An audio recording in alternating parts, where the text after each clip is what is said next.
Queek IS. Compose your dream. Hello दोस्तों, quick में आपका स्वागत है। हमारे चैनल पर लगातार एनसीईआरटी क्लास प्रोवाइड कराई जा रही है। ये क्लास 9th हिस्ट्री एनसीईआरटी का 5वां चैप्टर है और अंतिम चैप्टर है आधुनिक विश्व में चरवाहे। जो भारत और अफ्रीका की जनजातियां हैं जो मवेशी पालन करती हैं, पशुपालन करती हैं और ऋतु प्रवास करती हैं, उनके बारे में बताया गया है। जैसे जम्मू कश्मीर में, हिमाचल प्रदेश में, उत्तराखंड में, इसके अलावा अफ्रीका में और दक्षिण भारत में, इन सब के बारे में डिटेल में बताया गया है। इसको अंत तक देखिएगा। कहीं कोई डाउट होता है कमेंट करके पूछेगा, और यहाँ से क्वेश्चन प्री में, मेंस में, इंटरव्यू में पूछे जाते हैं, इसलिए इनको जानना बहुत जरूरी है। अगर कोई कहीं डाउट होता है तो कमेंट करके पूछेगा, उसका जवाब आपको दिया जाएगा। आप लोग चैनल को सब्सक्राइब कर लीजिएगा, बेल आइकन को प्रेस कर लीजिएगा, जिससे इस तरह क्लास आपको लगातार मिलती रहे। हम लोग शुरू करते हैं सीधे लेसन की ओर। ये क्लास 9th एनसीईआरटी हिस्ट्री का 5वां चैप्टर है आधुनिक विश्व में चरवाहे। ये लास्ट चैप्टर है क्लास 9th एनसीईआरटी का। आधुनिक विश्व में चरवाहे का मतलब ये हो गया, ऐसी कुछ जनजातियां हैं, उनका अंग्रेजों के साथ क्या संबंध रहा, ये हमें जानना है। और कौन कौन सी पहाड़ों में जनजातियां रहती हैं या मैदानों में रहती हैं जो पशु चारण पर निर्भर होती हैं, और उनके बारे में क्वेश्चन अक्सर पूछा जाता है। और इसको बिल्कुल हम मैप के थ्रू देखेंगे, समझेंगे। और ये बहुत ही महत्वपूर्ण चैप्टर है। और अंग्रेजों के समय में जो है इनका क्या संबंध रहा है, और विश्व में अफ्रीका की कुछ जनजातियों के बारे में भी इस चैप्टर में हमें पढ़ना है। और यहाँ से क्वेश्चन अक्सर पूछे भी जाते हैं। यहाँ पर एक मैदान दिया गया है, आप इसको देख सकते हैं। इसका नाम है जो है बुग्याल। बुग्याल नामक, जो अगर पूछा जाए कि ये क्या है बुग्याल, तो ये एनसीईआरटी में दिया गया है, क्लास जो है ज्योग्राफी के एनसीईआरटी में।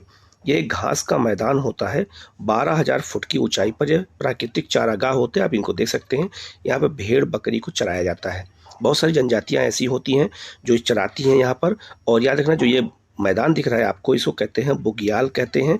और बुग्याल मैदान जो है, जब जाड़ा होता है, शीत ऋतु होती है, जाड़ों में ये बर्फ़ से ढक जाते हैं।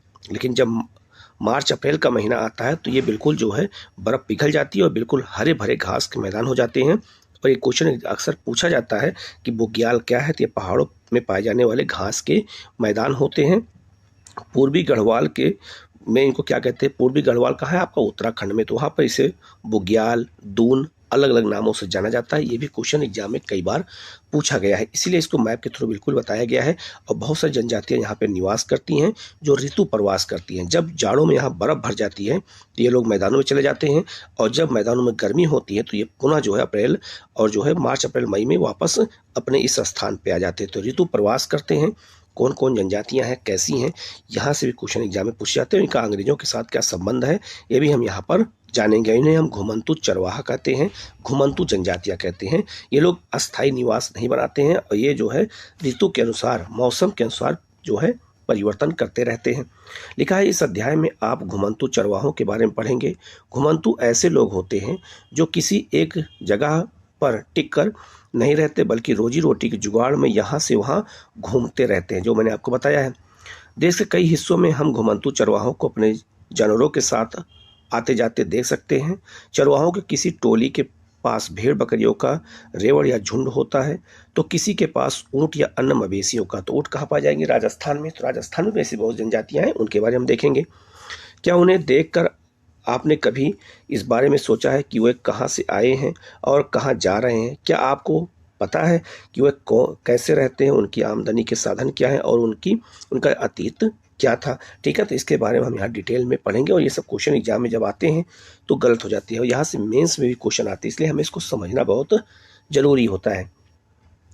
चरवाहों को इतिहास की पुस्तकों में बिरले ही जगह मिल पाती है। जब भी आप अर्थव्यवस्था के बारे में पढ़ते हैं, फिर चाहे वह इतिहास की कक्षा हो या फिर अर्थशास्त्र की, सिर्फ कृषि और उद्योगों के बारे में ही पढ़ते हैं।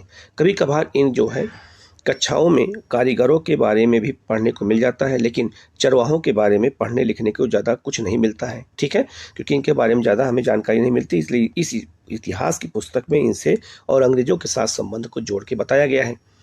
मानो उनकी ज़िंदगी का कोई मतलब ही ना हो। अक्सर मान लिया जाता है कि वे ऐसे लोग हैं जिनके लिए आज की आधुनिक दुनिया में कोई जगह नहीं है, जैसे उनका दौर ही बीत चुका है। इस अध्याय में आप देखेंगे कि भारत और अफ्रीका, तो हमें भारत के बारे में और अफ्रीका की जनजातियों के बारे में यहाँ पर पढ़ना है। जैसे जो है समाजों में चरवाही का कितना महत्व है। यहाँ आप जानेंगे कि उपनिवेशवाद ने उनकी ज़िंदगी पर कितना जो है गहरा असर डाला। तो अंग्रेजों के समय में इनके पर क्या प्रभाव पड़ा है, इसके बारे में हम यहाँ पे देखेंगे। आगे लिखा है, और इन समुदायों ने आधुनिक समाज के दबावों का किस तरह से सामना किया है। इस भाग में हम पहले भारत और उसके बाद अफ्रीका के चरवाहों की जिंदगी का अध्ययन करेंगे। तो भारत और अफ्रीका की जनजातियों के बारे में भी हम यहाँ पर अच्छे से देखेंगे। ठीक है, लिखा है आपका, घुमंतू चरवाहे और उनकी जो है आवाजाही, उनकी जो आवाजाही होती है, आवाजाही कहाँ आते हैं, कहाँ जाते हैं, और घुमंतू चरवाहे क्या उनका पेशा है, कौन कौन से हैं, हम सब के बारे में पढ़ेंगे। सबसे पहले हम पहाड़ों की ओर चलते हैं, पहाड़ों पे कौन कौन से हैं। ठीक है, तो पहाड़ों पर अगर हम बात करें तो जम्मू कश्मीर, हिमाचल प्रदेश, उत्तराखंड, सिक्किम, अरुणाचल प्रदेश, इन राज्यों की हम बात करेंगे। लिखा है, पहले हम जम्मू कश्मीर की बात करेंगे। जम्मू कश्मीर के गुज्जर, तो याद रखना, गुज्जर को अगर पूछा जाए कि कहाँ की जनजाति है, तो याद रखना ये पहाड़ों जम्मू कश्मीर की जनजाति है गुज्जर लोग, ये हिमाचल प्रदेश में रहते हैं। और दूसरा है जो है बकरवाल, बकरवाल समुदाय, ये दो लोग जो है याद रखना ऋतु प्रवास करने वाली जनजातियां हैं। जाके आप जो है क्वेश्चन देखेगा तो आपको यहाँ क्वेश्चन मिलेगा कि कौन कौन जनजातियां जो हैं ऋतु प्रवास करती हैं। तो गुज्जर और बकरवाल ये दोनों कहाँ पाए जाते हैं, तो ये जम्मू कश्मीर और हिमाचल प्रदेश में इनका निवास ज़्यादा होता है। ये लोग भेड़ बकरियों के बड़े बड़े रेवड़ रखते हैं, मतलब झुंड रखते हैं। इस समुदाय के अधिकतर लोग अपने मवेशियों के लिए चारागाहों की तलाश में भटकते भटकते 19वीं सदी में यहाँ आए थे। ये जो है चारागाह की तलाश में जो है ये पहाड़ों पर चढ़ते हुए वहाँ तक पहुँचे थे। ठीक है, जैसे जैसे समय बीता गया वह यहीं के होकर रह गए, यही बस गए। इसके बाद वह सर्दी गर्मी के हिसाब से अलग अलग जो है चारागाहों में जाने लगे।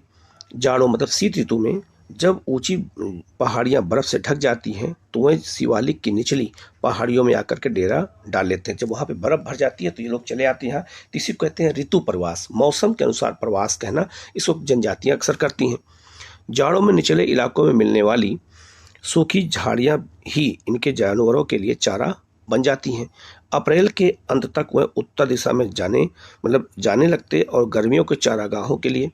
इस सफ़र में कई परिवार काफिला बनकर साथ साथ जो है चलते हैं। तो काफिला के साथ ये परिवार के साथ आते जाते हैं। वह पीर पंजाल के दर्रों को पार करते हुए कश्मीर की घाटी में पहुंच जाते हैं। जैसे ही गर्मियां शुरू होती हैं, तो गर्मी शुरू होती है तो फिर पहाड़ पर चढ़ जाएंगे, और जैसे ठंडी शुरू होती है मैदान में आ जाते हैं। जमी हुई बर्फ की मोटी चादर पिघलने लगती है और चारों तरफ हरियाली छा जाती है, जैसे अभी आपने ऊपर उसमें चित्र में देखा है। इन दिनों में यहाँ उगने वाली तरह तरह की घास से मवेशियों का पेट भी भर जाता है और उन्हें सेहतमंद खुराक भी मिल जाती है। सितंबर के अंत में जो है बकरवाल एक बार फिर अपना बोरिया बिस्तर समेटने लगते हैं, क्योंकि अब वहाँ बर्फ गिरने लगती है। इस बार वह वापस अपने जाड़ों वाले ठिकानों की तरफ नीचे की ओर चले जाते हैं, और जब पहाड़ियों की चोटियों बर्फ जमने लगती है तो निचली पहाड़ियों की शरण में चले जाते हैं। तो जैसे जैसे जो है बर्फ जमती है वैसे वैसे कहाँ होते हैं, ये नीचे की ओर चले जाते हैं। पास के ही पहाड़ों में चरवाहों का एक और समुदाय रहता है। हिमाचल प्रदेश के इस समुदाय को गद्दी कहते हैं। तो तीसरी जो जनजाति मैंने यहाँ पे पढ़ा उसका नाम क्या है, गद्दी है। ठीक है, तो पहले हमने जो है किसको देखा था, तो हमने जो है एक देखा बकरवाल को देखा, एक हमने गुज्जर को देखा, और तीसरा है आपका गद्दी। ये कहाँ पाए जाते हैं, ये हिमाचल प्रदेश में पाए जाते हैं। ये लोग भी मौसमी उतार चढ़ाव का सामना करने के लिए इसी तरह जो है सर्दी गर्मी के हिसाब से अपनी जगह बदलते रहते हैं। तो गद्दी लोग कहाँ काम करते हैं, हिमाचल प्रदेश में अपना ऋतु प्रवास करते हैं। वो भी शिवालिक की निचली पहाड़ियों में अपने मवेशियों को जो है झाड़ियों में चराते हुए जाड़ा बिताते हैं, और अप्रैल आते आते हुए उत्तर की तरफ चले जाते हैं और पूरी गर्मियां लाहौल और स्पीति में बिता देते हैं, क्योंकि वहाँ पर गर्मी ज़्यादा पड़ने लगती है।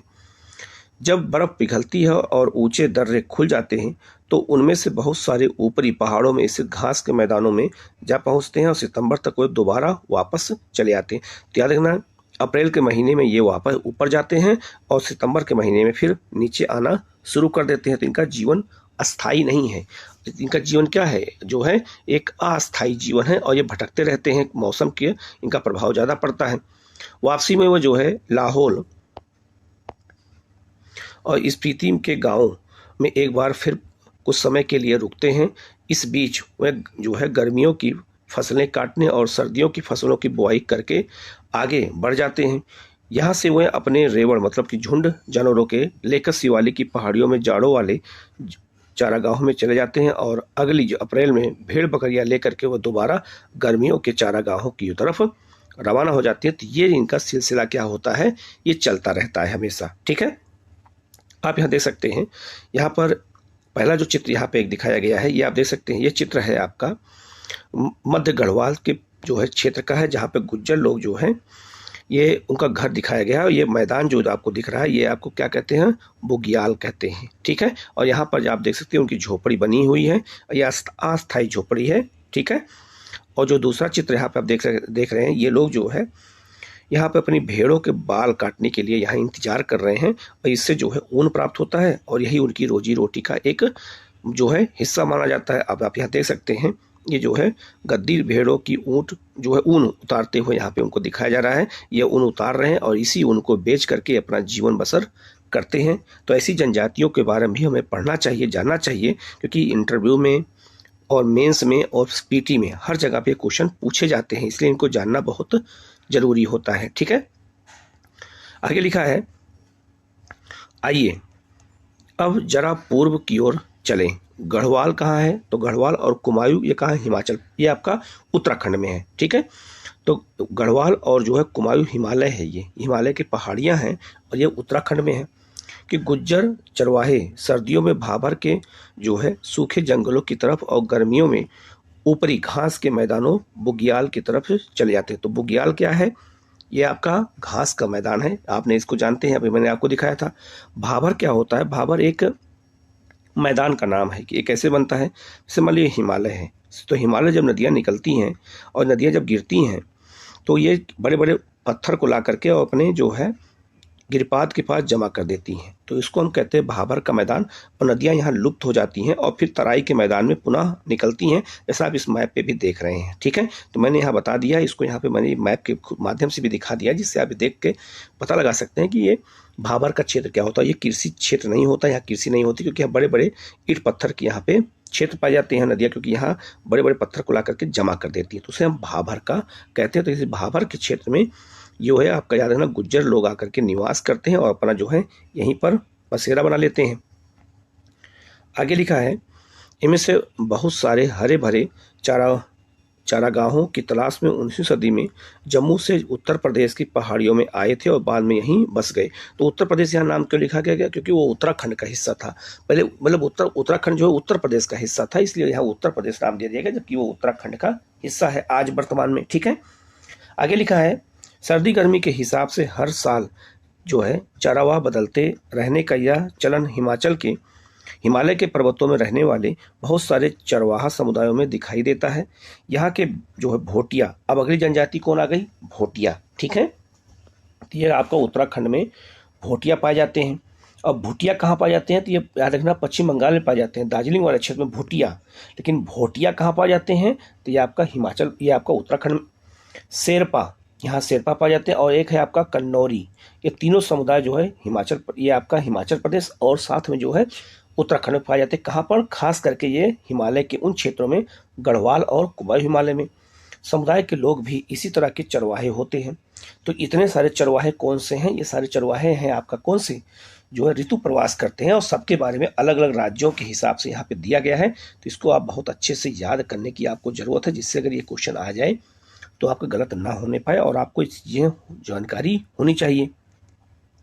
आगे लिखा है, ये सभी समुदाय मौसमी बदलाव के हिसाब से खुद को ढालते हैं और अलग अलग इलाकों में पड़ने वाले चारागाहों का बेहतरीन इस्तेमाल करते हैं। जब एक चारागाह की हरियाली खत्म हो जाती थी या इस्तेमाल के काबिल नहीं रह जाती थी, तो वे किसी और चारागाह की तरफ चले जाते थे। इस तरह इस आवाजाही से चारागाह जो है ज़रूरत से ज़्यादा इस्तेमाल में भी बच जाते हैं और उसमें दोबारा हरियाली और ज़िंदगी भी लौट आती है। ठीक है, तो चारागाह हर साल क्या होते हैं, वो हरे भरे बने रहते हैं। ठीक है, तो इसमें याद रखना कि भाबर क्या होता है मैंने बता दिया है।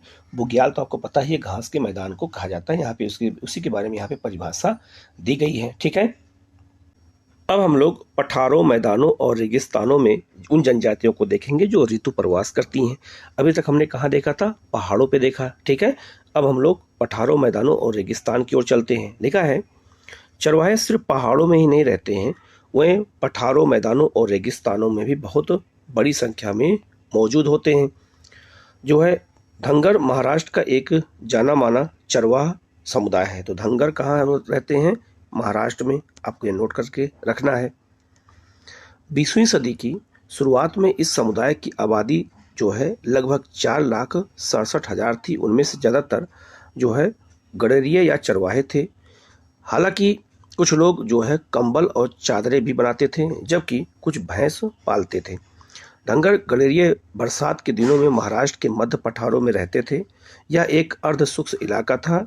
यहाँ बारिश बहुत कम होती थी और मिट्टी भी खास उपजाऊ नहीं थी। चारों तरफ सिर्फ कटीली झाड़ियाँ होती थी। बाजरे जैसी सूखी फसलों के अलावा यहाँ और कुछ नहीं उगता था। मानसून में यह पट्टी जो है धंगरों के जानवरों के लिए एक विशाल जो है चारागाह जो है बन जाती थी। अक्टूबर के आसपास धंगर जो है बाजरे की कटाई करते थे और चारागाहों की तलाश में पश्चिम की तरफ चले जाते थे। तो ये लोग पश्चिम की तरफ जो है प्रवास करते थे। जैसे आपका ये महाराष्ट्र का अगर क्षेत्र है तो आप इसके माध्यम से समझ सकते हैं। जैसे आपका ये महाराष्ट्र का क्षेत्र है, ठीक है, तो इस क्षेत्र में जो है आकर के वो चले जाते थे।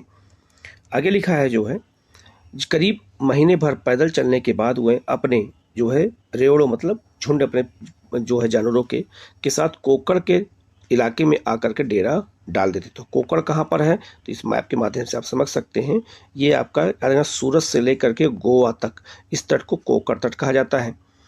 अच्छी बारिश और उपजाऊ मिट्टी की बदौलत इस इलाके में खेती खूब होती है। तो यहाँ पे अच्छी बारिश भी होती है, यहाँ की मिट्टी बड़ी उपजाऊ है। कोकड़ी किसान भी इन्हीं चारागाहों का दिल खोल करके स्वागत करते हैं, चारागाहों का, चरवाहों का, ठीक है। जिस समय धंगर कोकड़ पहुंचते हैं उसी समय कोकड़ के किसानों को खरीफ की फसल जो है काट कर अपने खेतों को रबी की फसल के लिए दोबारा उपजाऊ बनाना होता है। जो ये खरीफ की फसल होती है, खरीफ की फसल बोई जाती है आपका मानसून ऋतु में बोई जाती है, और जो रबी की फसल होती है वो शीत ऋतु में बोई जाती है, ठीक है। आगे बढ़ते हैं हम लोग। लिखा है जो है आगे, धंगरों के मवेशी खरीफ की जो है कटाई के बाद खेतों में बची रह गई ठूठों को खाते हैं। मतलब जो जानवर होते हैं, जो फसल कट जाती है, जो उसके जो अवशेष होता है उसी को खाते हैं और उनके गोबर से खेतों को खाद मिल जाती है। कोकड़ी किसान धंगरों को चावल भी देते हैं क्योंकि उनके लिए वो मदद करते हैं, उनके खेत को उपजाऊ बना देते हैं, जिन्हें वे वापस अपने जो है पठारी इलाकों में ले जाते हैं क्योंकि वहाँ इस तरह के अनाज बहुत कम होते हैं। मानसून की बारिश शुरू होते ही धंगर कोकड़ और तटीय इलाके छोड़ करके सूखे पठारों की तरफ चले जाते हैं। याद रखना, आप इस मैप के माध्यम से दोबारा समझ सकते हैं। जब यहाँ पर जो पठारी क्षेत्र है यहाँ बारिश कम होती है तो यहाँ पे चले जाते हैं बरसात की ऋतु में, और जब बरसात खत्म हो जाती है तो फिर यहाँ चले जाते हैं। तो ये जो है पठारी क्षेत्रों में प्रवास करते हैं कौन? धंगर लोग, ठीक है, महाराष्ट्र में, क्योंकि भेड़े गीले मानसूनी जो है हालात को बर्दाश्त नहीं कर पाती हैं, ठीक है।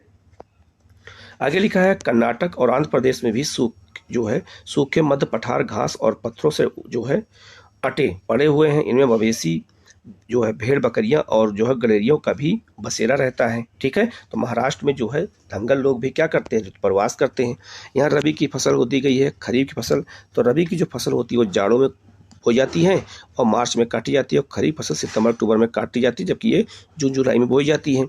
ठूठ क्या होते हैं? पौधों की कटाई के बाद जमीन में रह जाने वाला जो उसकी जड़ होती है उसी को ठूठ कहते हैं, ठीक है। आगे बढ़ते हैं। लिखा है यहाँ गोल्ला समुदाय के लोग गाय और भैंस पालते हैं। कहाँ पर? तो आंध्र प्रदेश में और कर्नाटक में। जबकि कुरुमा और कुरुबा समुदाय भेड़ बकरियां पालते हैं।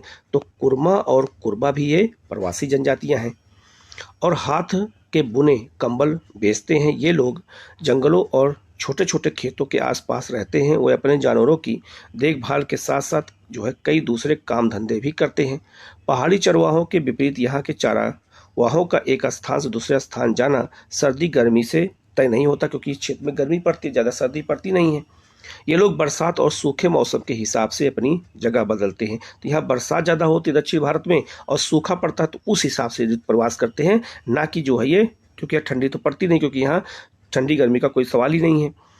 सूखे जो है महीनों में वह तटीय इलाकों की तरफ चले जाते हैं, जबकि बरसात शुरू होने पर वह वापस जो है आंतरिक भाग में चले जाते हैं। ध्यान रखना, जो आपका ये तट वाला क्षेत्र यहाँ ज़्यादा बारिश होती है, तो जब ज़्यादा बारिश होती है तो ये लोग कहाँ चले जाते हैं? पठारों में। और जब कम बारिश होती है तो ये लोग चले जाते हैं कहाँ पर? मैदानों में, तटीय मैदानों में, ठीक है। क्योंकि देखो यहाँ लिखा भी है कि मानसून के दिनों में तटीय इलाकों में जिस तरह के गीले दलदली हालात पैदा हो जाते हैं वह सिर्फ भैंसों को ही रास आते हैं।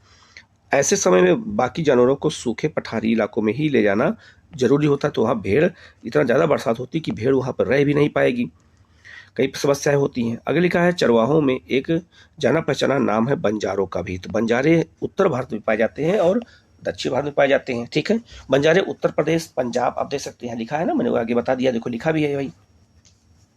बंजारे उत्तर प्रदेश, पंजाब, मध्य प्रदेश और महाराष्ट्र के कई इलाकों में रहते हैं। ये लोग बहुत दूर दूर तक चले जाते हैं और रास्ते में अनाज और चारे के बदले गांव वालों को खेत जोतने वाले जानवर और जो है दूसरी चीज़ें बेचते जाते हैं। वह जहाँ भी जाते हैं अपने जानवरों के लिए अच्छे चारागाहों की जो है खोज में रहते हैं। तो चारागाहों की खोज में जो है बंजारे भी भटकते रहते हैं।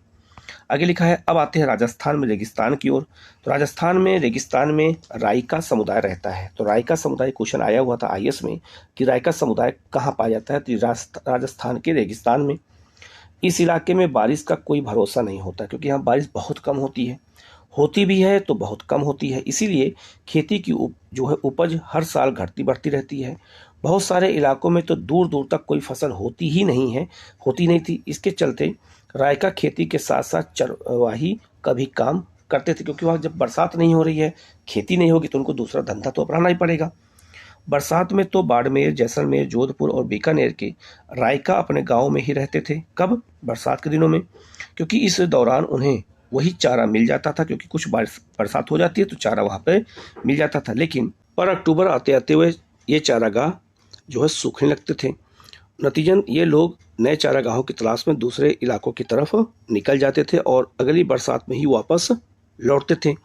रायकाओं का एक तबका ऊँट पालता था, जबकि कुछ भेड़ बकरियां पालते थे।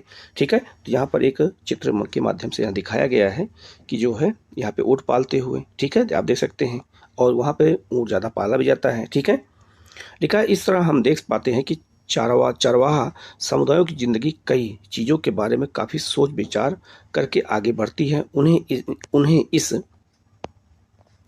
बात का हमेशा ख्याल रखना पड़ता है कि उनके रेवड़, जो उनके झुंड होते हैं, एक इलाके में कितने दिन तक रह सकते हैं और उन्हें कहाँ पानी और चारा गाह मिल सकते हैं।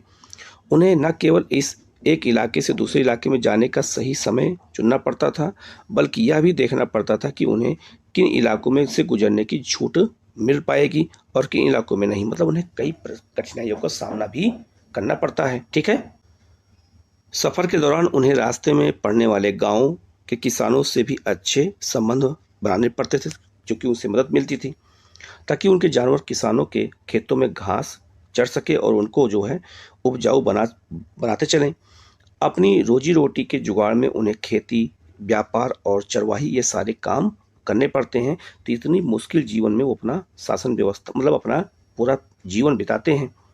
लिखा है आइए अब देखें कि औपनिवेशिक शासन के दौरान यानी अंग्रेजों के ज़माने में चरवाहों का जीवन किस प्रकार था, अंग्रेजों के समय में कैसा था, अब हम ये देखेंगे। यहाँ पे आप देख सकते हैं ये मवेशी हैं, यहाँ जो है ऊँटों के जो है बाजार लगते हैं, कहाँ पे मेले लगते हैं, तो उसी चीज़ को यहाँ दिखाया गया है। राजस्थान में ऊँटों के मेले लगते हैं और अन्य जानवर भी यहाँ पर बेचे जाते हैं। यहाँ भी आप देख सकते हैं ये उनका जीवन है और ये घुमंतु जीवन है, उसी बीच बीच में लोग खाना खाते हैं और घूमते रहते हैं। ये उनका जो है अपना जीवन शैली है। ठीक है, ये उनके घर हैं, देख सकते हैं कैसे उनके घर हैं और उनकी पंचायतें कैसे होती हैं। इन सब चीज़ों के बारे में भी यहाँ पर एक जो है चित्र के माध्यम से समझाने का प्रयास किया गया। उनके घर कैसे होते हैं, बिल्कुल कच्चे होते हैं, ये भी सब यहाँ पर दिखाया गया है। ठीक है, यहाँ देख सकते हैं ये चरवासे हैं जो अपनी जो है भेड़ों को एक स्थान दूसरे स्थान इस रेगिस्तान के क्षेत्रों में ले जाते हैं। तो काफ़ी कठिन जीवन इनको जीना पड़ता है। ठीक है, अब आते हैं जो है औपनिवेशिक शासन काल में चरवाहों का जीवन कैसा था, मतलब अंग्रेजों के समय में चरवाहों का जीवन कैसा था, उन जनजातियों से उनका क्या संबंध था, इनके बारे में हमें यहाँ पर देखना है। तो लिखा है आगे औपनिवेशिक शासन मतलब अगर कभी आ जाए तो इसका मतलब है अंग्रेजों का शासनकाल। ठीक है, तो औपनिवेशिक शासन के दौरान चरवाहों की जिंदगी में गहरे बदलाव आए। उनके चारागाह जो है सिमट गए, इधर उधर आने जाने पर पाबंदी जो है बंदिशें लगा दी गई। जब अंग्रेज आए तो इनके चारागाहों पर कब्जा कर लिया गया और इन्हें जो है आने जाने पर रोक लगा दी गई। और उनसे जो लगान वसूल किया जाता था उनमें भी वृद्धि हुई। खेती में उनका हिस्सा घटने लगा और उनके पेशे और हुनरों पर भी बहुत बुरा असर पड़ा। आइए देखें कि इन सब कैसे और क्यों कैसे हुआ। ठीक है, तो पहली बात, एक एक चीज़ को यहाँ पे समझाया गया। पहली बात क्या था, अंग्रेज सरकार चारागाहों को खेती की ज़मीन में तब्दील कर देना चाहती थी, क्योंकि उससे क्या मिलेगा, राजस्व ज़्यादा मिलेगा अंग्रेजों को। ज़मीन से मिलने वाला लगान, मैंने वही बताया ना, लगान उसी को राजस्व कहते हैं, उनकी आमदनी का एक बड़ा स्रोत था, क्योंकि अंग्रेजों को सबसे अधिक पैसा किससे मिलता था, लगान से। खेती का क्षेत्रफल बढ़ने से सरकार की आय में और बढ़ोतरी हो सकती थी, मतलब अंग्रेजों के समय में। इतना ही नहीं, इससे जूट, पटसन, कपास, गेहूं और अन्य खेतिहर चीज़ों के उत्पादन में भी इजाफा हो जाता था, जिनकी जो है इंग्लैंड में बहुत ज़्यादा ज़रूरत पड़ती थी। ठीक है, अंग्रेज अफसरों ने को बिना जो है खेती की ज़मीन का कोई मतलब समझ में नहीं आता था। उनसे ना तो लगान मिलता था और ना ही उपज मिलती थी। अंग्रेज ऐसी ज़मीन को बेकार मानते थे और उसे खेती के लायक बनाना जरूरी था। इसी बात को ध्यान में रखते हुए 19वीं शताब्दी के मध्य से देश के विभिन्न भागों में जो है पड़ती भूमि विकास के लिए नियम बनाए जाने लगे। इन कायदे कानूनों के जरिए सरकार गैर खेतिहर जमीन को अपने कब्जे में लेकर कुछ खास लोगों को सौंपने लगी, क्योंकि जिससे क्या हो, राजस्व बढ़े और खेती के लायक जमीन बनती चली जाए। इन लोगों को कई तरह की रियायतें दी गईं और जो है इस जमीन को खेती के लायक बनाने और उस पर खेती करने के लिए जमकर जो है बढ़ावा दिया गया। ऐसे कुछ लोगों को गांव का मुखिया बना दिया गया। इस तरह कब्जे में ली गई ज़्यादातर जमीन चारागाहों की थी, जिनका चारावाहे नियमित रूप से इस्तेमाल किया करते थे। इस तरह खेती के फैलाव से चारागाह सिमटते चले गए और चरवाहों के लिए समस्याएं पैदा होने लगी। तो अंग्रेजों के आने से जो है चारावाहों को ये समस्या उत्पन्न हुई। दूसरी बात क्या थी, दूसरी समस्या क्या थी, 19वीं सदी के मध्य तक आते आते देश के विभिन्न प्रांतों में वन अधिनियम पारित कर दिए जाने लगे। इन कानूनों की आड़ में सरकार ने ऐसे कई जंगलों को आरक्षित वन घोषित कर दिया। और आरक्षित वन घोषित कर देंगे तो जंगलों में जनजातियां नहीं जा सकती हैं। जहां देवदार और साल जैसे कीमती लकड़ी पैदा होती थी, अंग्रेजों ने इसलिए लगाया था क्योंकि इससे जो है वो रेलवे बनाते थे, घर बनाते थे और उसका इस्तेमाल अन्य चीज़ों में करते थे। इन जंगलों में चरवाहों को के घुसने पर पाबंदी लगा दी गई। कई जंगलों को संरक्षित घोषित कर दिया गया। इन जंगलों में चरवाहों को चरवाही के कुछ परंपरागत अधिकार दे दिए गए, लेकिन उनकी आवाजाही फिर से बहुत सारी जो है बंदिशें लगा दी गई, रोक लगा दी गई। औपनिवेशिक अधिकारियों को, मतलब अंग्रेजी अधिकारियों को लगता था कि पशुओं के चरने से छोटे जंगली पौधे और पेड़ों की नई जो है कोपलें नष्ट हो जाती हैं। उनकी राय में चरवाहों को रेवड़े छोटे पौधों को कुचल देते हैं और कोपलों को खा जाते हैं, जिससे नए पौधों की बढ़त रुक जाती है। जंगल नष्ट ना होने पाए इसलिए जो है चरवाहों को रोक लगा दिया गया। वन अधिनियमों ने चरवाहों की जिंदगी बदल डाली। अब उन्हें उन जंगलों में जाने से रोक दिया गया जो पहले मवेशियों के लिए बहुमूल्य चारे उपलब्ध कराते थे या स्रोत थे उनके। जिन क्षेत्रों में उन्हें प्रवेश की छूट दी गई वहां भी उन पर कड़ी नज़र रखी जाती थी। जंगलों में दाखिल होने के लिए उन्हें परमिशन लेना पड़ता था। जंगल में उनके प्रवेश और वापसी की तारीख पहले से तय होती थी कि कब तुम्हें जंगल में जाना है और कब वापस लौट करके आना है। तो उनको कई समस्याएं अब अंग्रेजों के समय से, मतलब आने से अंग्रेजों के ये समस्याएं उनको झेलनी पड़ी और वह जंगल में बहुत कम ही दिन बिता पा सकते थे।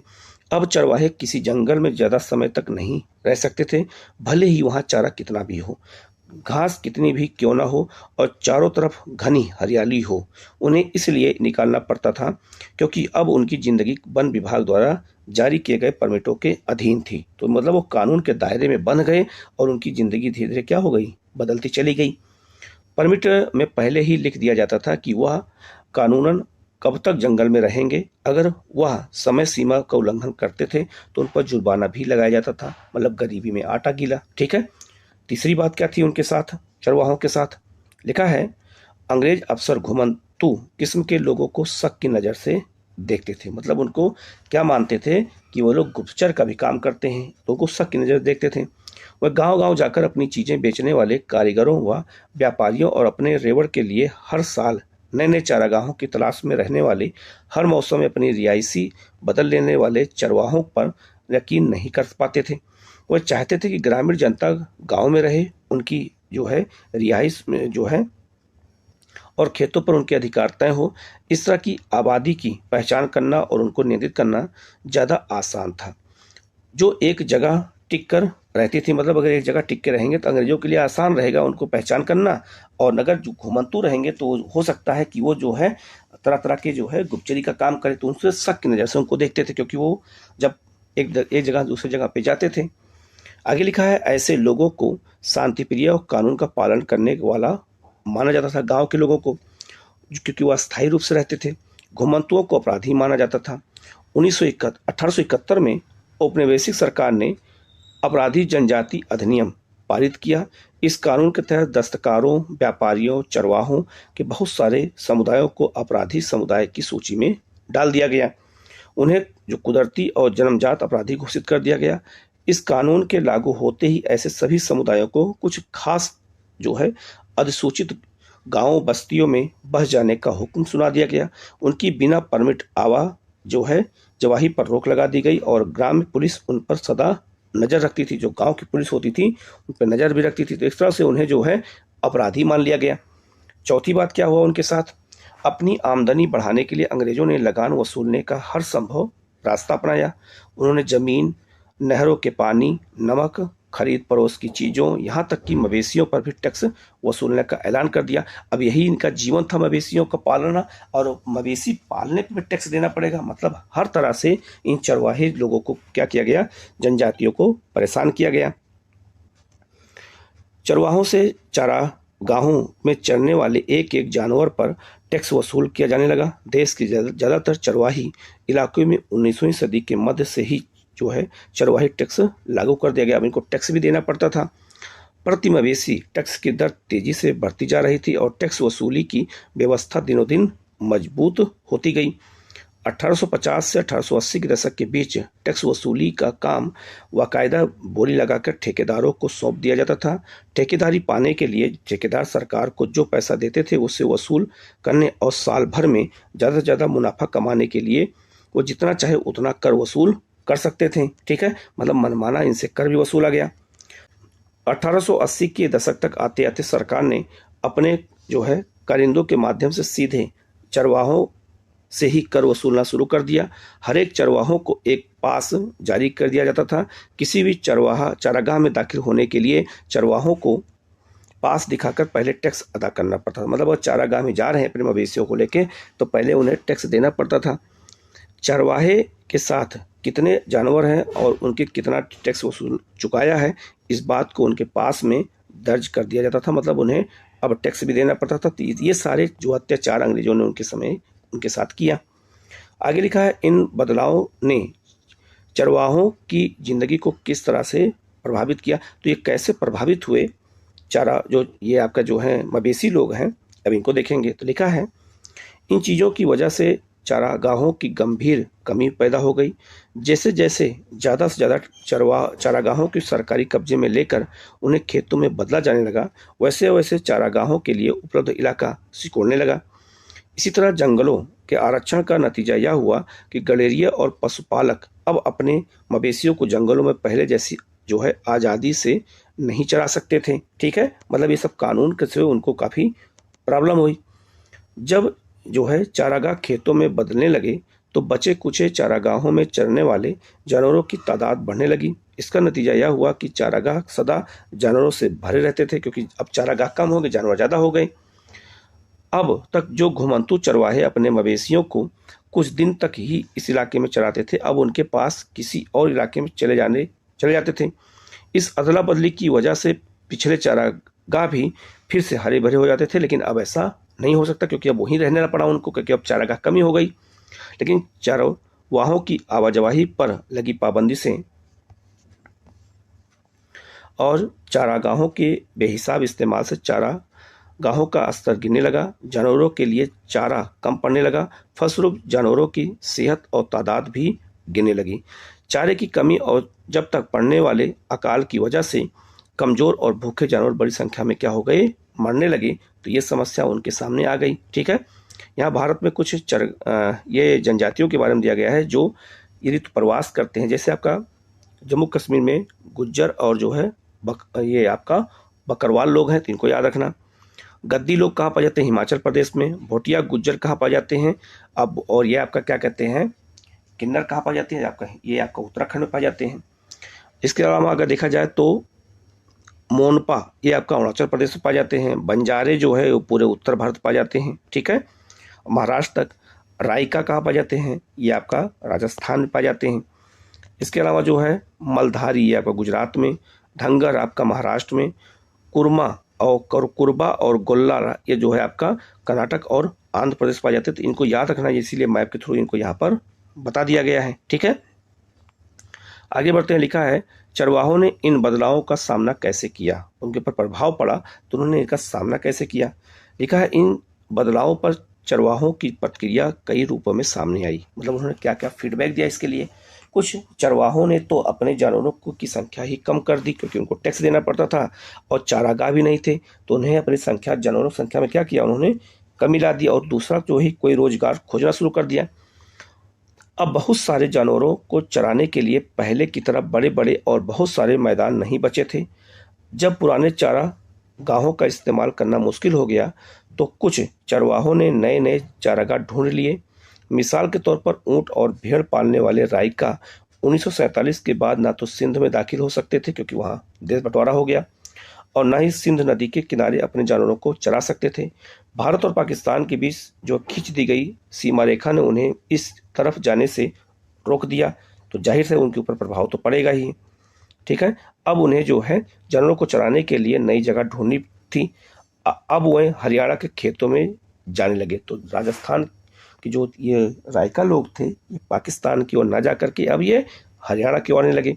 यहाँ कटाई के बाद खाली पड़े खेतों में वह अपने मवेशियों को चरा सकते थे, और इसी समय खेतों को खाद की भी जरूरत रहती थी, तो उन्हें इन जानवरों के मल मूत्र से जो है मिल जाती थी। तो हरियाणा किसानों को इसका लाभ होने लगा।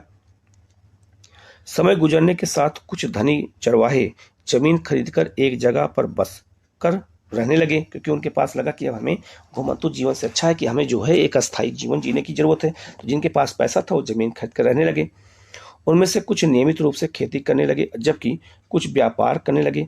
जिन चरवाहों के पास ज़्यादा पैसा नहीं था वह जो है सूदखोरों से ब्याज पर कर्ज लेकर जो है दिन काटने लगे। इस चक्कर में बहुतों के मवेशी भी हाथ से जाने लगे, क्योंकि वो ऋण लेते थे, तो ऋण न चुकाने पे मवेशी पे कब्जा हो जाता था। वह मजदूर बनकर रह गए। वह खेतों या छोटे मोटे कस्बों में मजदूरी करते दिखाई देने लगे। तो जो पहले मवेशी थे, अब वो जो है जानवरों को चराते थे, खेती में काम करते थे, अब वो क्या हो गए, मजदूर बन गए। इन सब के बावजूद चरवाहे न केवल आज भी जिंदा हैं, बल्कि हाल के दशकों में कई जगह तो उनकी संख्या में वृद्धि भी हुई है। जब भी किसी इलाके के चरागाहों में उनके दाखिले पर रोक लगा दी जाती थी, वो अपनी जो है दिशा बदल लेते, रेवड़ छोटा कर लेते, मतलब झुंड छोटा कर लेते जानवरों का, और नई दुनिया के मिजाज से तालमेल बिठाने के लिए दूसरे काम धंधे भी जो है करने लगते। बहुत सारे परिस्थिति विज्ञानी जो है मानते हैं कि सूखे इलाकों और पहाड़ों में जिंदा रहने के लिए चरवाही ही सबसे ज़्यादा व्यवहारिक रास्ता है। आगे लिखा है बहरहाल चरवाहों पर इस तरह के बदलाव सिर्फ हमारे देश में ही नहीं थोपे गए, दुनिया के बहुत सारे इलाकों में इस नए कानूनों और बसावट के लिए तौर तरीकों ने उन्हें आधुनिक दुनिया में लाकर नए बदलावों के मुताबिक अपनी जिंदगी का ढर्रा बदलने पर मजबूर कर दिया। आधुनिक विश्व में आए इन बदलावों से निपटने के लिए बाकी देशों के चरवाहों ने क्या रास्ता अपनाया, अब हम उसके बारे में समझेंगे और जानेंगे।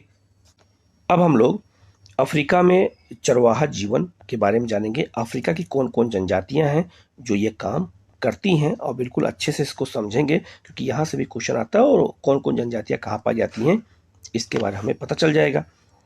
लिखा है आइए अब जरा अफ्रीका की तरफ चलें, जहाँ दुनिया की आधी से ज़्यादा चरवाहा आबादी रहती है। तो अफ्रीका में बहुत ज़्यादा जनजातियाँ रहती हैं। आज भी अफ्रीका के लगभग 125 करोड़ लोग रोजी रोटी के लिए किसी न किसी तरह की चरवाही गतिविधियों पर ही आश्रित हैं। आज भी उनकी संख्या ज़्यादा है। इनमें जो है बेदुइस जो है बर्बेर्स और मसाई, सोमाली और जो है बोरान और तुर्काना जैसे जाने माने समुदाय भी शामिल हैं। इनमें से ज़्यादातर अब अर्धशुष्क घास के मैदानों या सूखे रेगिस्तानों में रहते हैं जहां वर्षा आधारित खेती करना बहुत मुश्किल है। ठीक है, आगे है यहाँ के चरवाहे गाय, भैंस, ऊंट, बकरी, भेड़, गधे पालते हैं और दूध, मांस, पशुओं की खाल और ऊन आदि बेचते हैं। कुछ चरवाहे व्यापार और यातायात संबंधी काम भी करते हैं। कुछ चरवाही के साथ साथ खेती भी करते हैं, मतलब यहाँ कई तरह के काम करते हैं। कुछ लोग चरवाही में से होने वाली मामूली आय से गुजर नहीं हो पाते पर कोई अन्य धंधा भी कर लेते हैं।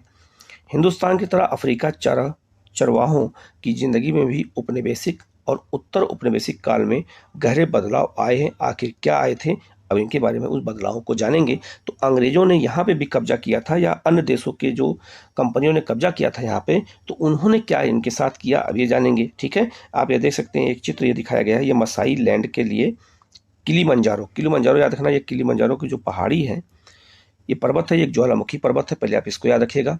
किलिमंजारो तंजानिया में है और अफ्रीका महाद्वीप की सबसे ऊंची चोटी है, इसको याद रखिएगा। ठीक है, तो ये बहुत ही महत्वपूर्ण है, याद रखना, तंजानिया में और अफ्रीका की सबसे ऊंची चोटी है और ज्वालामुखी पर्वत है।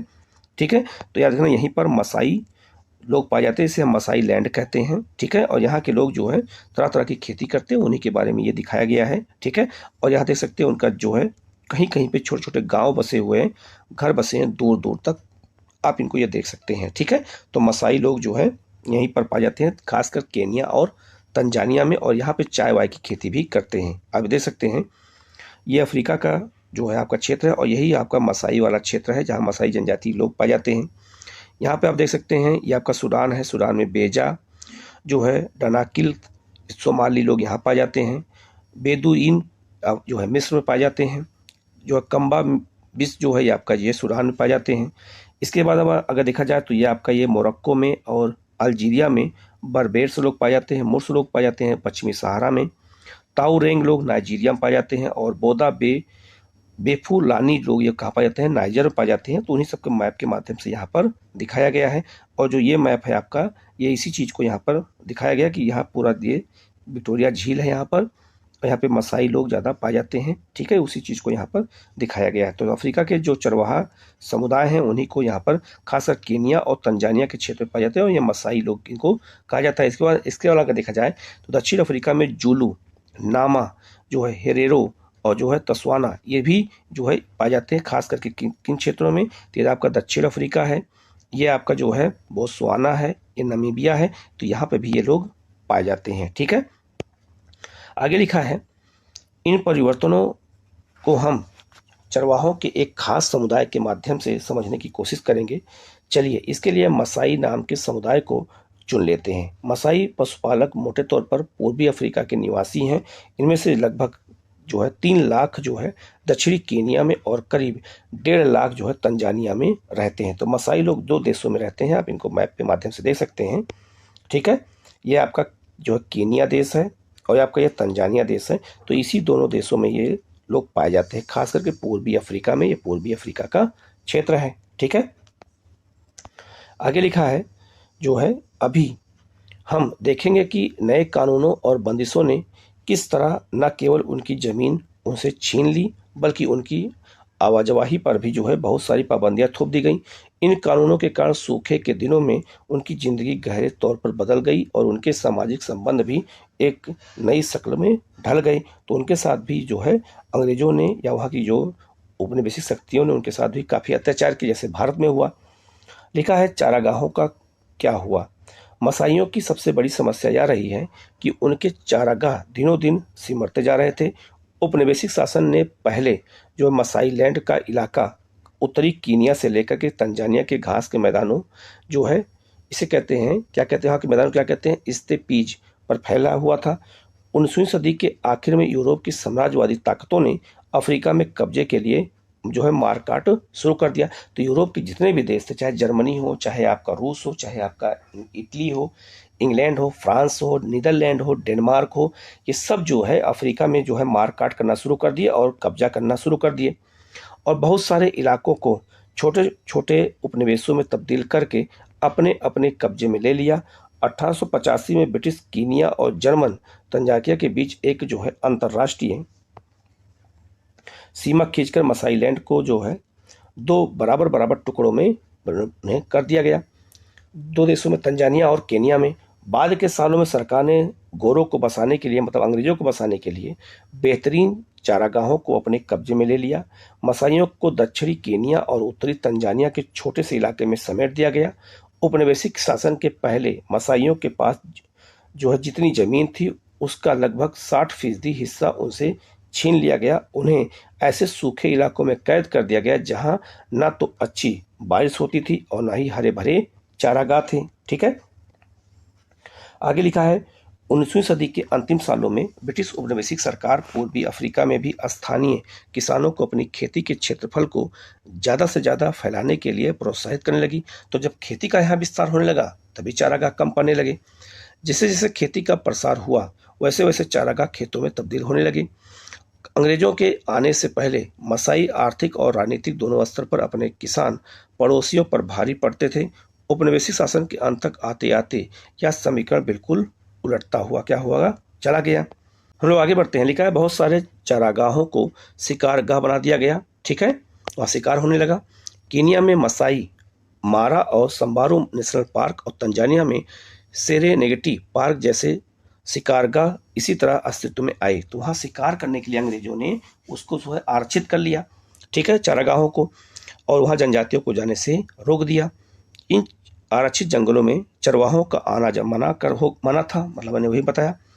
इन इलाकों में ना तो शिकार कर सकते थे और ना ही अपने जानवरों को चरा सकते थे। ऐसे बहुत सारे आरक्षित जंगलों में अब तक मसाई अपने ढोर जो है डंगर चराया करते थे। मिसाल के तौर पर जो है सेरेनेगेटी नेशनल पार्क का 14,760 वर्ग किलोमीटर से भी ज़्यादा क्षेत्रफल मसाइयों के चारागाहों पर कब्जा करके बनाया गया था। तो उन्होंने क्या किया, वहाँ पर नेशनल पार्क बना दिया जिससे जो है अब वहाँ वो लोग ना आ सकें। आप ये देख सकते हैं, ये घास के बिना पशु मवेशियों को यहाँ पे दिखाया गया कैसे वो लोग जो है चराते थे। आज वहाँ पर बिल्कुल विहीन क्षेत्र हो गया।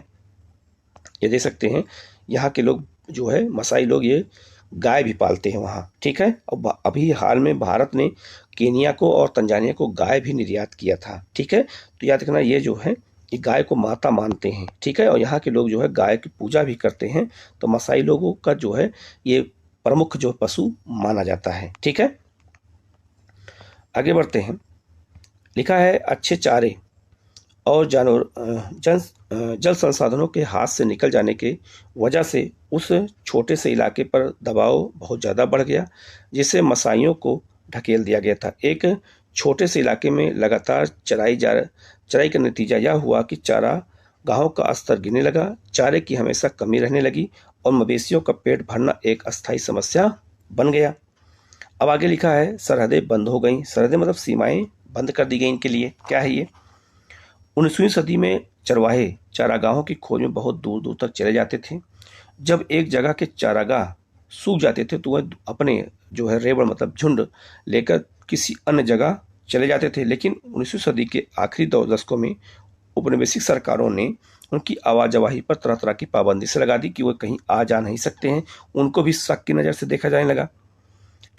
मसाइयों की तरह अन्य चरवाहों को भी विशेष आरक्षित इलाकों की सीमाओं में कैद कर दिया गया। अब वह समुदाय इन आरक्षित इलाकों की सीमाओं के आर पार नहीं जा सकते थे, मतलब उन्हें सीमा में बांध दिया गया कि अब तुम्हें जो है कहीं आने जाने पे क्या लगा दी गई, पाबंदी हो गई।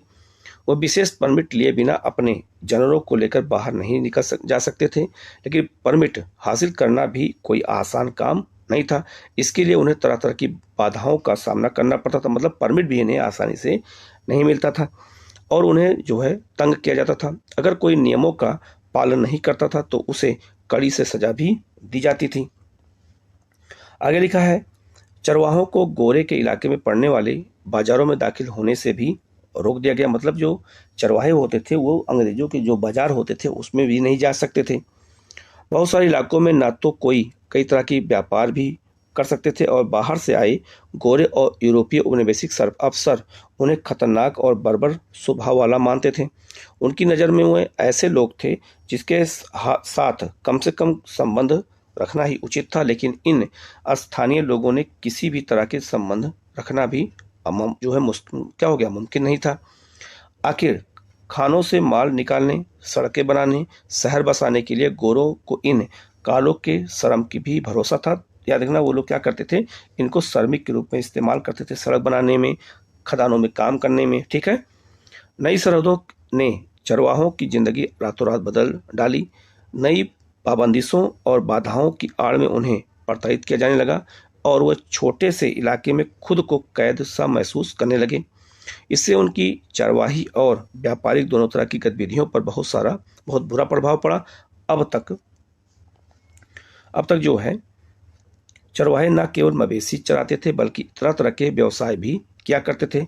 औपनिवेशिक शासन के अंतर्गत थोप दी गई जो बंदिशों ने उनका व्यापार बंद तो नहीं हुआ, लेकिन अब वो उन पर तरह तरह के अंकुश जरूर लग गए। ठीक है।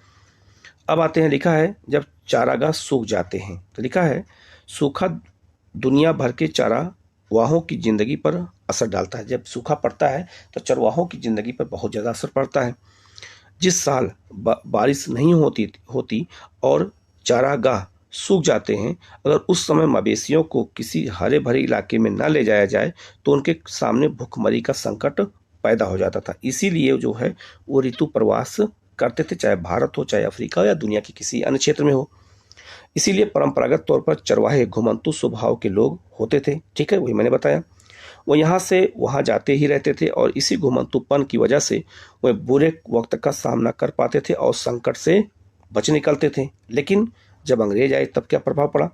लेकिन औपनिवेशिक शासन के स्थापना के बाद भी मसाइयों को एक निश्चित इलाके में कैद कर दिया गया था।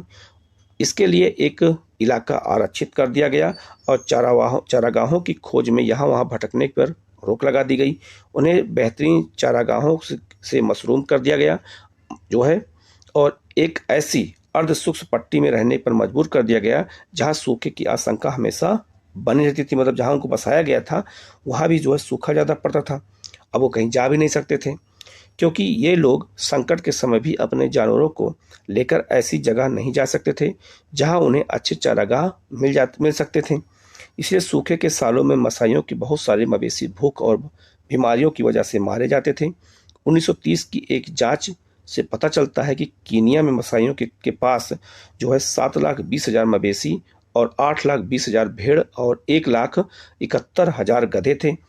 1933 और 1934 में पड़े केवल 2 साल के सूखे के बाद उनमें से आधे से ज़्यादा जानवर क्या हो गए, मर गए। आगे लिखा है जैसे जैसे चरने की जगह सिकुड़ती गई, मतलब चारागाह कम होते गए, सूखे के जो दुष्परिणाम भयानक रूप मतलब लेते चले गए। बार बार आने वाले बुरे सालों की वजह से चारावाहों के जानवरों की संख्या में लगातार क्या आ गई, गिरावट आने लगी। ठीक है, यहाँ देख सकते हैं बहुत सारे चरवाहे जो हैं, ये देखा होगा, ये लोग जो है अपने योद्धा प्रवृत्ति को अपना लिया, क्योंकि अपने आप को बचाने के लिए इन लोगों ने तलवार से, इन सब चीज़ों से क्या हुआ कि ये लोग जो है संघर्ष करने लगे। आगे लिखा है सब पर एक जैसा असर नहीं पड़ा। तो लिखा है आगे, औपनिवेशिक काल में अफ्रीका के बाकी स्थानों की तरह मसाई लैंड में भी आए बदलावों से सारे चरवाहों पर एक जैसा असर नहीं पड़ा। उपनिवेश बनने से पहले मसाई समाज 2 सामाजिक श्रेणियों में बटा हुआ था, वरिष्ठ जन और जो है एक योद्धा। वरिष्ठ जन शासन चलाते थे और समुदाय के जुड़े मामलों पर विचार विमर्श करने और अहम फैसले लेने के लिए वे समय समय पर सभा करते थे। इन्हें क्या कहते थे, एल्डर्स कहते थे। और जो योद्धा होते थे उन्हें क्या कहते थे, वॉरियर्स कहते थे। ठीक है, आगे लिखा है योद्धाओं में ज़्यादातर नौजवान होते थे। उन्हें मुख्य रूप से लड़ाई लड़ने और कबीले की हिफाजत करने के लिए तैयार किया जाता था। वो समुदाय की रक्षा करते थे और दूसरे कबीलों के मवेशी छीन कर लाते थे। ठीक है, जहाँ जानवर ही संपत्ति हो वहाँ हमला करके दूसरों के जानवर छीन लेना एक महत्वपूर्ण काम होता था। अलग अलग चरवाहा समुदायों की ताकत इन्हीं हमलों से तय होती थी। युवाओं को योद्धा वर्ग का हिस्सा तभी माना जाता था जब वे दूसरे समुदाय के मवेशियों को छीन कर लाते थे। उससे भी उन्हें क्या मानते थे, योद्धा माना जाता था। ये सब उनके कल्चर थे। ठीक है, आप ये देख सकते हैं ये लोग मसाई लोग हैं, ये उन्हीं को दिखाया गया है योद्धा के रूप में कैसे वो लोग ट्रेनिंग ले रहे हैं, प्रशिक्षण ले रहे हैं। ठीक है, आगे लिखा युद्ध में बहादुरी का प्रदर्शन करके अपनी मर्दांगनी साबित कर लेते थे। फिर वह भी वरिष्ठ जनों के नीचे रह करके काम करते थे। मसाइयों के मामलों की देखभाल करने के लिए अंग्रेज सरकार ने कई ऐसे फैसले लिए जिनसे आने वाले सालों में बहुत सारे गहरे असर पड़े। उन्होंने कई मसाई उपनिवेश उप समूहों के मुखिया तय किए और अपने अपने कबीले के सारे मामलों की जिम्मेदारी उन्हें ही सौंप दी। मतलब अंग्रेजों ने भी इनके मामले में कल्चर में हस्तक्षेप किया। इसके बाद उन्होंने हमलों और लड़ाइयों पर पाबंदी लगा दी। इस तरह वरिष्ठ जनों और योद्धाओं दोनों ही परंपरागत सत्ता बहुत कमजोर पड़ती चली गई। ठीक है, मतलब दोनों कमजोर होते चले गए अंग्रेजों के कारण। जैसे जैसे समय बीता, औपनिवेशिक सरकार द्वारा नियुक्त किए गए मुखिया जो है माल इकट्ठा करने लगे, मतलब अब वो भ्रष्टाचार करने लगे। उनके पास नियमित आमदनी थी जिससे वह जानवर, साजो सामान और जमीन खरीद सकते थे। वह अपने गरीब पड़ोसियों को लगान चुकाने के लिए कर्ज पर पैसा देते थे।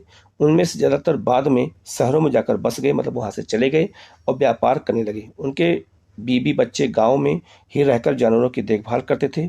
उन्हें चरवाही और गैर चरवाही दोनों तरह की आमदनी होती थी। अगर उनके जानवर किसी वजह से घर जाते तो वे जानवर खरीद सकते थे।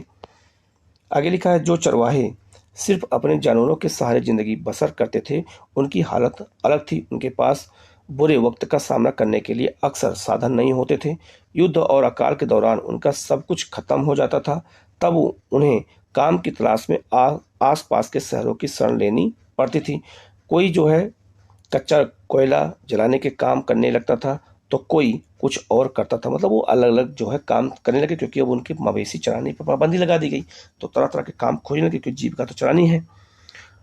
जिनकी तकदीर ज़्यादा अच्छी थी उन्हें सड़क या भवन निर्माण कार्य में काम मिल जाता था। ठीक है, इस तरह मसाई समाज में दो स्तरों पर बदलाव आए। पहला, वरिष्ठ जनों और योद्धाओं के बीच उम्र पर आधारित परंपरागत फर्क पूरी तरह से खत्म भले ना हो पर बुरी तरह अस्त व्यस्त जरूर हो गया। और दूसरा, अमीर और गरीब चरवाहों के बीच नया भेदभाव पैदा हो गया। ठीक है, निष्कर्ष में क्या लिखा है यहाँ देख लेते हैं। लिखा है, इस तरह हम देखते हैं कि आधुनिक विश्व में आए बदलावों से दुनिया के अलग अलग चरवाहा समुदाय पर अलग अलग तरह के असर पड़े।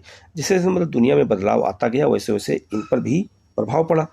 नए कानूनों और सीमाओं ने उनकी आवाजाही पर जो है ढर्रा बदल दिया। जैसे जैसे चारागाह खत्म होते गए जानवरों को चराना एक मुश्किल काम होता चला गया और जो है चारागाह बचे थे वे भी अत्यधिक इस्तेमाल की वजह से बेकार हो गए क्योंकि वहाँ जानवर ज़्यादा हो गए, घास कम हो गई। सूखे के समय उनकी जो है समस्याएं पहले से भी ज़्यादा बढ़ गईं क्योंकि तब उनके जानवर बड़ी तादाद में दम तोड़ने लगे थे। अब उनके आने जाने पर बहुत सारी बंदिशें थोप दी गईं, इसीलिए वे नए चारागाहों की तलाश भी नहीं कर सकते थे। फिर भी चरवाहे बदलते वक्त के हिसाब से खुद को ढालते थे। मतलब जैसे जैसे उनकी परिस्थितियाँ बदलती गई वो अपने आप को नए जीवन में ढालते गए। वह अपनी जो है सालाना आवाजाही का रास्ता बदल लेते थे, जानवरों की संख्या कम कर लेते थे, नए इलाकों में दाखिल होने के लिए हर संभव लेन देन करते थे और राहत, रियायत और मदद के लिए सरकार पर राजनीतिक दबाव डालते थे। वह उन इलाकों में अपने अधिकारों को बचाए रखने के लिए अपना संघर्ष जारी रखते थे जहां उन्हें खदेड़ने की कोशिश की जाती थी और जंगलों के रखरखाव और प्रबंधन में अपना हिस्सा मांग लेते थे।